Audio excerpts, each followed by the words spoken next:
Podium లేకపోతే కొంచెం మాట్లాడడం కష్టం నాకు. అంటే ఎలా ఉందంటే నగ్నంగా ఉన్నట్టుంది పోడియం లేకపోతే.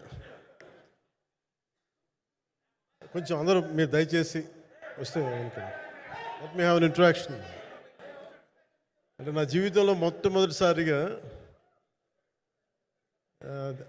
అంటే ఎప్పుడు చేశాను ఇంత, నాకు పొలిటికల్ ఇంటరాక్షన్ చేశాను కానీ మీడియా మిత్రులతోటి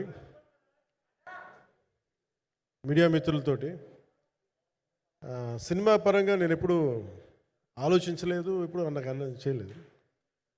ఫస్ట్ టైం మొదటిసారి నేను ఎప్పుడు కొంచెం మొహాట పడతాను మాట్లాడడానికి సినిమాకి సంబంధించినంత వరకు. ఇక్కడ సినిమాని ఎలా ప్రమోట్ చేసుకోవాలో నాకు తెలియదు. పని చేయడం తెలుసు తప్ప దీన్ని అంటే మనం ఇంత చేసాం అంత చేసామని చెప్పడం ఎప్పుడు నాకు కొంచెం ఎబ్బెట్టుగాను ఇబ్బందిగా ఉంటుంది.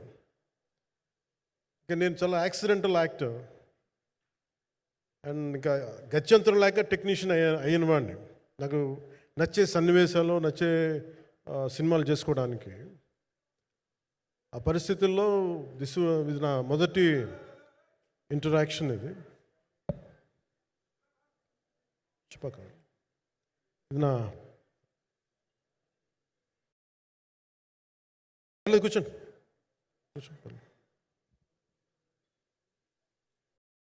రథం గారు వస్తారు. నేను ఇదంతా చేయడానికి, మీడియా మాట్లాడడానికి ఇదేదో నాకు పొగరు అహంకారం ఏం కాదు. సినిమా గురించి నాకు చెప్పుకోవడం ఎబ్బెట్టుకోవడం, ఏం మాట్లాడాలో తెలియక చెప్తే ఎక్కువైపోద్దా చెప్తే తక్కువ అయిపోద్దా అని. కానీ ఈ పర్టికులర్ ప్రెస్ మీట్ ఎందుకు పెట్టానంటే రత్నం గారి కోసం పెట్టాను. అంటే సినిమా బతకాలి అంటే ఈవినింగ్ ఆడియో ఫంక్షన్ పెట్టుకొని మళ్ళీ ప్రెస్ మీట్ దేనికంటే మళ్ళీ నాకు మీతో ఇంటరాక్ట్ అయ్యే అవసరం ఫంక్షన్ తర్వాత ఉండకపోవచ్చేమో అని చెప్పేసి అదొకటి మేజర్ ఒక ఇది కన్సర్న్. అదొకటి. అంటే రత్నం గారు అంటే ఈవినింగ్ చెప్దాం అనుకున్నా, బట్ స్టిల్ ఇప్పుడే చెప్పేస్తున్నాను ఈ మాట.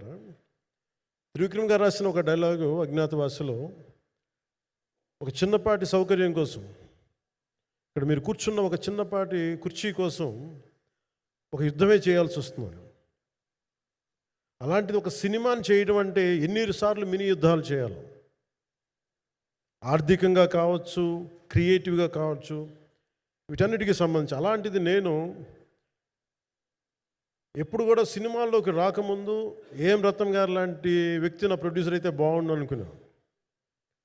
భారతదేశానికి పాన్ ఇండియా సినిమాని, ముఖ్యంగా రీజనల్ సినిమాని జాతీయ స్థాయిలో తీసుకెళ్ళిన వ్యక్తి ఆయన.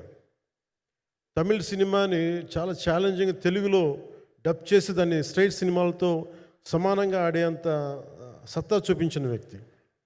Film industry creative ability, creative potentiality పెంచిన వ్యక్తి. ఈ సినిమా చాలా ఒడిదుడుకులు ఎదుర్కొంది, 2 కరోనా పరిస్థితులు ఎదుర్కొంది. అన్నిటికీ మధ్యలో సినిమా మన క్రియేటివ్గా కొంత ఇబ్బంది ఎదుర్కొంది.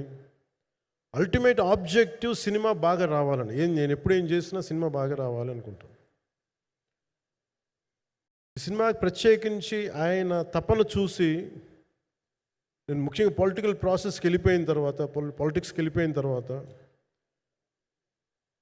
డైరెక్షన్ అన్ని వీటికి దూరమై క్రియేటివ్ పార్టీకి దూరం అయిపోయిన తర్వాత, పాలిటిక్స్ నా ప్రైమరీ ఫోకస్ అయిపోయిన తర్వాత, మళ్ళీ దృష్టి పెట్టి సినిమా కావాలి మీరు చెయ్యాలని చెప్పి నా దగ్గరికి వచ్చి కోరుకున్నప్పుడు నేను ఎంత బెస్ట్ ఇవ్వగలను ఆ సినిమాకి అంత ఇచ్చాను. నేను అంటే నా బెస్ట్ ఇచ్చాను. అంటే నేను అంటే అన్నిటికంటే కూడా నేను ఇవ్వలేనిది టైం ఇవ్వలేను నేను.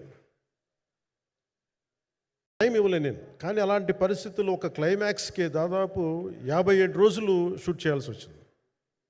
మండు టెండ బాగా, ఇట్స్ కైండ్ ఆఫ్ మిడ్ మే అంటే చాలా పిచ్చి ఎండ అన్నమాట.